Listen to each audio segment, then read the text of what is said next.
When I tell people I'm studying music, they're like, okay, well, I'll be grabbing my coffee from you, and I'm like, Sure, well, sure. I don't care. Yeah. I wouldn't be studying it if I didn't love it, and it's not about the money. Mm-hmm.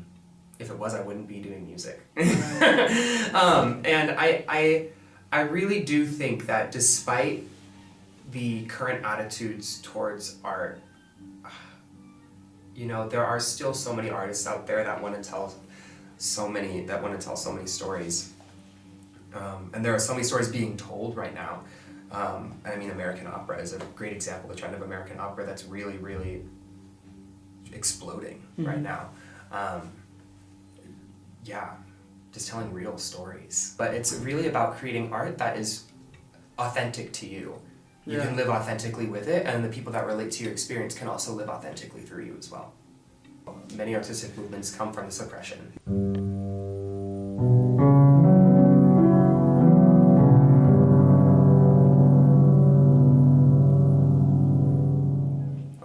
My name is Nehemiah Jones. I am an undergraduate student at Western Washington University. I am a composer and a vocalist, primarily in the classical tradition. Yeah, starting the most broadly, I've always had music in my childhood. My dad is a percussionist, and he's one of 10, and they're all very, very musical. And on my mom's side, they all sing, and I mean, it was a big thing in church. So that was always something I was raised around. And I mean, both of my brothers like to create their songs. They both like to rap, and they create lots of stuff like that. But I think what really propelled me into pursuing a career in music was when I first was introduced. The middle school orchestra had come to show off the different instruments that we could choose for orchestra, and I played a lot of them, and I had settled on the cello. It just fit so well. I don't know, it just fits so well with my body, So I decided to do that. I had always been singing, so I decided to play cello, and that really it tossed myself into the deep end, practicing multiple hours a day. And then I got involved from there through choir, and then through choir I went into musical theater, and then when the pandemic hit, I started arranging different songs that I liked and different pieces that I liked for choir, and creating little melodies on our piano at home, and I started collecting instruments and experimenting with sounds, and that grew into a love for composing, and it's kind of become really just its own thing. Now here I am studying composition and vocal performance, and I think a lot of my experiences from the past have kind of become this larger conglomerate of kind of everything that I'm writing. I listened to a lot of jazz when I first started, so there's a lot of jazz influences, and I also fell in love with a lot of works by Ravel and Debussy and Poulenc, so there's a lot of French influence with my music, and that's just been kind of growing and changing. And I think as I've learned more here, it's only evolved, and the more I learn, the more questions I have.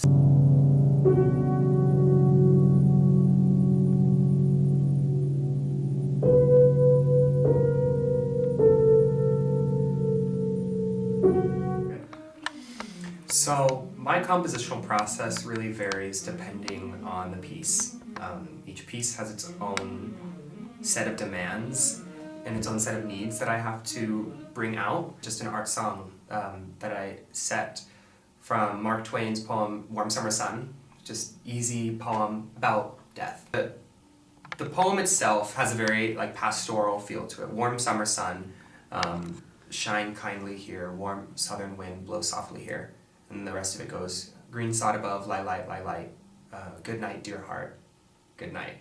It's a very pastoral feel, very warm, and it's almost like a prayer, I kind of wanted, so with that, it's such a short poem, and it's sort of like a final call before one passes on, really. So I was like, this song, the piece is going to be short. I set the text and I analyze the text, and I think about what imagery comes to mind and how I am able to evoke that through music. And that's exactly what I do. I create warmth, and I create moments of suspense and feelings of unresolve, and it just kind of carries the whole piece. And another example I think of is the opera that I'm currently working on right now. And it's about 25 minutes. I'm estimating to be about 25 minutes, and also it's not only about death from 3 different perspectives, but it also has to do, I mean, the more I think about it, gratitude and gratitude for community and everything that really surrounds music. I'm also dealing with a story and how this story is going to be told dramatically through the lens of not only the singer but the orchestra, which is the universe that these characters will live in.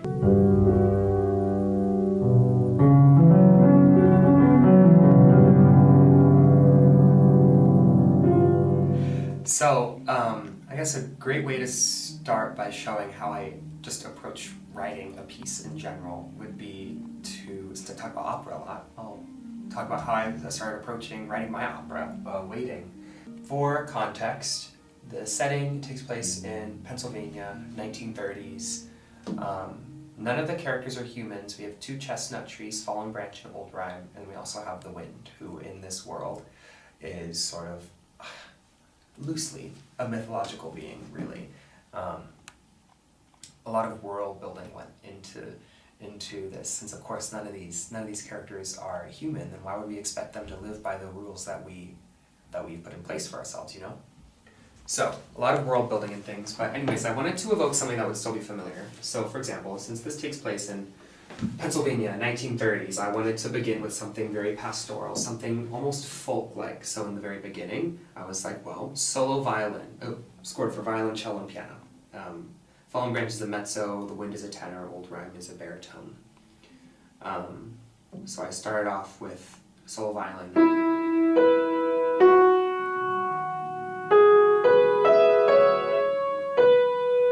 Easy, folky.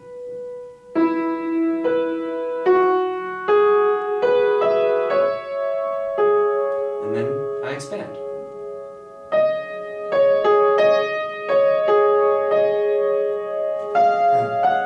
There it is.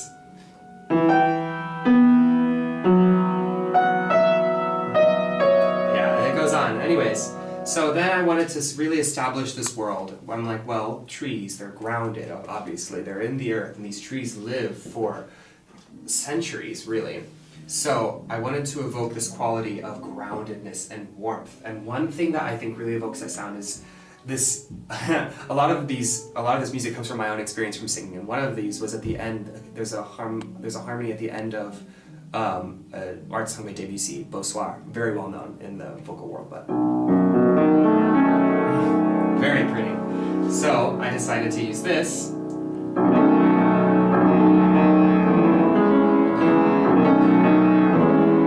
Another big quality of this that I really wanted to explore was this feeling of yearning, because Fallen Branch wakes up out of their slumber to, tend to the earth and prepare the soil for the saplings that are going to be coming to grow, and realizes that the blight of the American chestnuts that was present, this is a real thing that happened, had eradicated all of them. So of course they weren't coming. At the time, well, Fallen Branch has to come to terms with this in the opera, so, but I wanted a harmony that would kind of evoke that yearning quality, that feeling that something just isn't quite right. And I actually found that harmony from an Instagram video, and it was a semi-truck horn. Someone was not going at the green light, and the semi-truck driver goes, "Hey!" and I was like, oh my god, that's the sound. So I'm like, wow, well, how can I change this? And this is where things can kind of blend together, because at the same time, I needed to imagine various sounds for wind, because obviously you can't have the singer just everywhere, so I had to imagine a bunch of sounds for what does the wind sound like. So of course, throughout the entire opera, there's this constant, right? At the same time, there's like this stinging feeling, like when you know something's wrong, you get this pit in your stomach, like.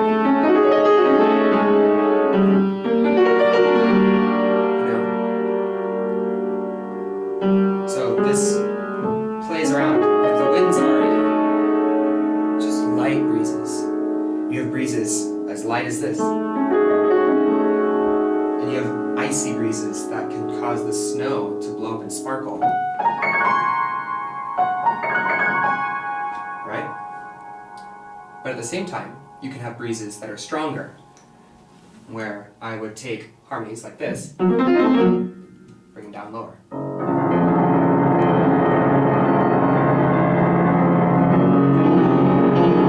And that really just...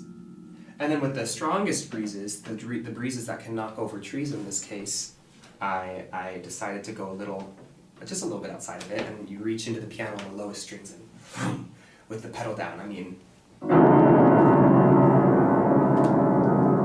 it's a really interesting sound world, because again, you're creating this universe for these characters to live in. So if there are any opportunities to create these sounds that you'd hear in life, you might as well put them in music the best you can. So again, you have all these melding of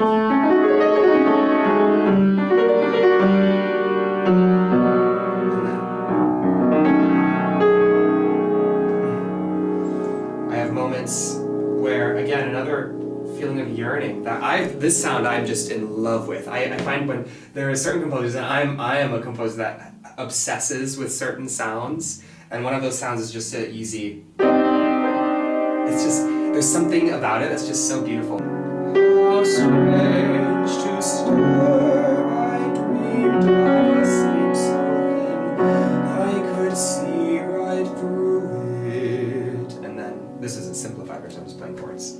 But, felt each flake of ice splash, crystallize. And then of course he's talking about this ice storm. And Old Rhyme then goes into this part where he's talking about, wind, so curious of our glittering blue and grew, So of course, he's talking about ice. I'm gonna make it sound glittering. Things like that. And I just continue that process for the entire thing, and then it ends up becoming this really beautiful thing. Yeah. For the whole thing. Ooh, yeah.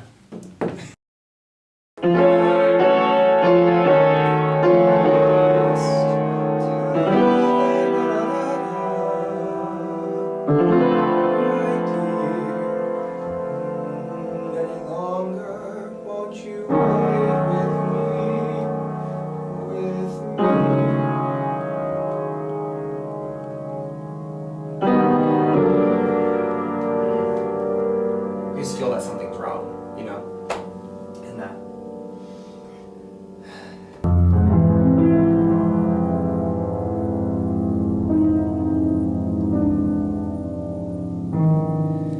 Yeah, so I think one of the most valuable things that I learned, both as a singer and as a composer, is from my voice teacher, my mentor, Dr. Hodges, and it is that music is never for oneself.